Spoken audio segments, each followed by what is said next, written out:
करीब 17 साल पुराने मालेगांव धमाके के मामले में आज एक बड़ा फैसला आया है। मुंबई की एक विशेष अदालत ने इस केस में सभी 7 आरोपियों को बरी कर दिया है।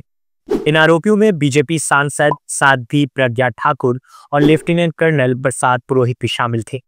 साध्वी प्रज्ञा इस केस के दौरान लंबे समय तक सुर्खियों में बनी रही और बाद में 2019 में भोपाल से सांसद भी चुनी गई। अब थोड़ा पीछे चलते हैं। 29 सितंबर 2008 महाराष्ट्र के मालेगांव में एक मस्जिद के पास खड़ी मोटरसाइकिल में धमाका होता है। इस विस्फोट में 6 लोगों की मौत हो जाती है और 100 से ज्यादा लोग घायल होते हैं।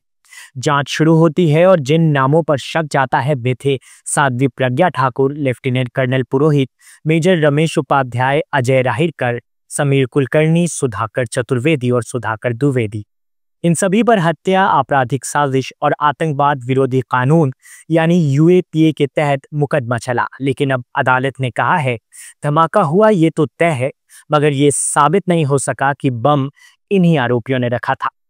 कोई ठोस साक्ष्य अदालत के सामने नहीं आया, न साजिश के सबूत मिले, न बैठकों के, और कॉल इंस्पेक्शन भी कानूनी प्रक्रिया के बिना की गई थी।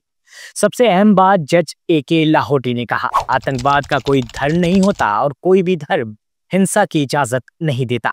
सिर्फ शक के आधार पर सजा नहीं दी जा सकती और इसी आधार पर सभी आरोपी बरी कर दिए गए। अब सवाल यह है कि क्या ये मामला यहीं खत्म हो गया, क्योंकि पीड़ित परिवार हाईकोर्ट का दरवाजा खटखटाने की बात कर रहे हैं। संभव है कि NIA या महाराष्ट्र सरकार भी इस फैसले के खिलाफ ऊपरी अदालत में अपील करे। हाईकोर्ट या सुप्रीम कोर्ट में दोबारा सुनवाई तभी हो सकती है जब नए और वैध सबूत सामने लाए जाए। इस फैसले पर AIMIM सांसद असदुद्दीन ओवैसी ने तीखी प्रतिक्रिया दी है। उन्होंने कहा यह फैसला निराशाजनक है। 17 साल के बाद कोर्ट ने तमाम आरोपियों को एक्विट कर दिया।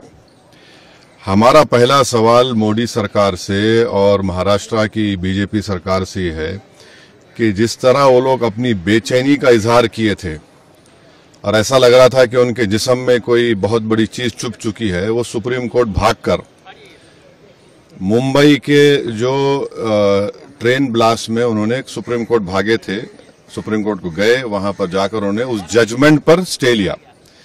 मेरा पहला सवाल यह है कि क्या टेररिज्म के ऊपर इनकी हिपोक्रेसी होगी अगर वो सुप्रीम कोर्ट नहीं जाएंगे। फिलहाल के लिए सभी आरोपी बरी हो चुके हैं, लेकिन कानूनी लड़ाई यहीं खत्म होगी या आगे बढ़ेगी ये आने वाले वक्त में तय होगा। आप इस फैसले को कैसे देखते हैं? क्या जांच में चूक हुई या सबूत सच में नाकाफी थे?